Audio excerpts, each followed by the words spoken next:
Hi, this is Mark B870, and this is Monday, March 1st, 2010, a Monday, and I would like to make my brief little thing on why I'm against national health care, and talk about some other things too. I don't mean to offend anyone, but I know people get offended. I got my little, I use this little thing because it helps me make my point. I am a social, political, religious conservative. I'm sorry people find that so offensive. And I have goodwill toward people. Whether you think I'm wrong, and it's fine if you think I'm wrong, or whether you think I'm right.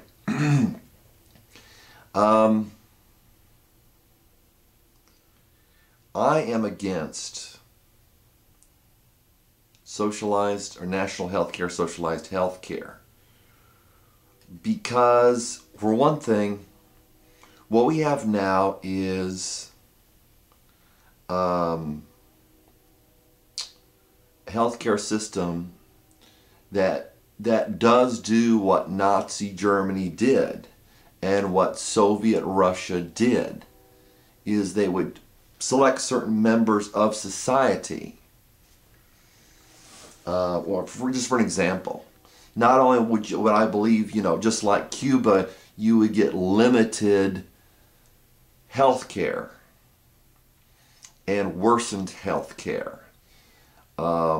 And I've heard testimonies of people from Cuba, Cubans, who say that the health care, is just terrible. It almost doesn't exist in Cuba. So I never saw the movie. I was kind of, I think the movie had some things against it. There was a movie by Kelsey Grammer about some kind of movie that he did, supposed to be a conservative movie. And I'd see the clips of it, I thought they were funny. And I didn't really agree with all of their points of what they call a conservative, myself being against war pretty much generally. I'm for defense. I think, I think we can't really have a secular government like we have and it be against defending its own country. At the same time, it shouldn't be in other countries. But Cuba and Soviet Russia, and especially Nazi Germany, they would take out the undesirables. And, of course, Young was from Switzerland that had a Nazi influence. And it is believed, and they are right, Carl Jung, the German or the Swiss psychologist, he may have been a psychiatrist, was working for the Nazis. And they believed in,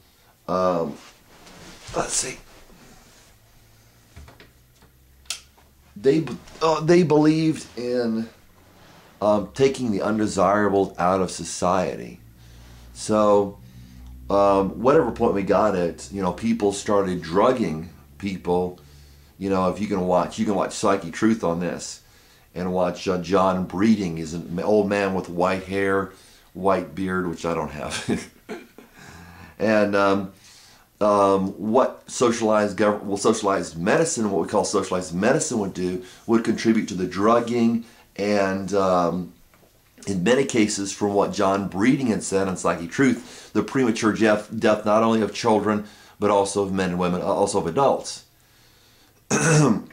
The government would be able to do this full force without any restrictions. Everybody would have to have the socialized medicine. So if somebody in the government didn't really like you, they would use these pseudo criteria that John Breeding talks about to institutionalize you, just like they did in Soviet Russia, just like they did in Nazi Germany. So for those reasons, and also because of the reduced quality of health care, which you got, with anything, whether we like the terms or not, you got supply and demand. If doctors don't make as much money, and I think, a lot of times they're very well off, at least, you're going to see a lot of people not wanting to be doctors. And yet, if you have a universalized health plan, that will raise the demand for health care, yet reduce, if they reduce the payments to doctors and all these, supporting stuff that goes to doctors like lab tests, nurses, and all that stuff, people won't want to become doctors, people won't want to become nurses, and so you'll have to lower the requirements for what it is to be a doctor, which will reduce quality of health care, because they'll have to make, as they have in other socialized countries, an easier way to become a doctor, so that people won't have to spend all this money and all this time to become doctors, to become nurses, to become phlebotomists, which I was interested in becoming a phlebotomist at one time, but or maybe a nurse, but it's not really my thing. But so that's my concern. I think that is what Hitler did, and that is what Stalin did. Is they put people that were undesirables away, and they'll use the cover of what we call modern medicine, which many people, thankfully, thank God, are questioning, for more traditional medicine. Traditional medicine in terms of Ayurveda, and which I don't know much about. I mean, I know you can use spices and stuff like that, and that even scientifically they've proven turmeric helps and all that stuff. But the idea of cutting open and removing something isn't always a good thing. I think it's pretty, well, that part of it, you can have other types of surgery, laser surgery or whatever, but is destructive. It's unnatural. Not the way to go about it. So, and I'd also like to say at this point that what we are dealing with in the government, United States government's own documents, is for all the liberals that hate corporatism.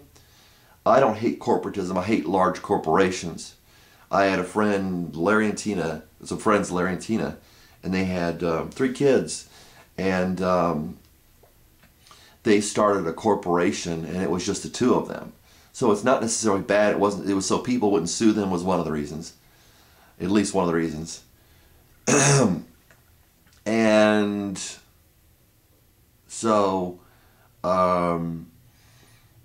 they started a corporation, but the large corporations are scary because what's happening is payoffs, and I think what happens in the government is payoffs all the time. And I believe what happens is the Democrats and Republicans, they pretend like, and they vote a certain way to make it look like they're for or against certain policies, when really, I think that they're, some people say, well, Republicans and Democrats are the same thing. You hear that on the internet a little bit. But really what goes on is people are paid to vote a certain way. If you want a Republican ideal, and I am not a Republican nor a Democrat, but if you want a Republican ideal such as war, then when the Republicans get in office, you vote for the war, maybe. Or you do it with the Democrat in office. But, Republicans are supposed to be pro-war, so you get a strong Republican Congress. We have a Congress rather than a parliament in this country. You get the Republicans supporting the war, and then when people get sick of the war or whatever, then the Democrats get in and they start voting for socialized programs. But the United States government, in its own documentation, is a corporation. It is supposed to be one of the largest, if not the largest, we just assume it's the largest corporation in the world.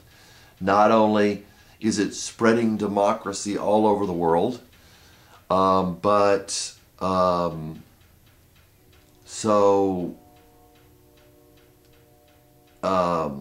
what they call, but it's warring all over the place to gain dominancy, and as far as I can tell from what I've heard, to make other corporations, turn countries into corporations if they're not already so. To gain power over oil. I never used to believe that, but I've become convinced of it. To gain power over oil wells and whatever natural resources. So the United States government is a corporation. It serves itself. And it has a board, and it has a CEO, I believe, which may be the president, I'm not sure.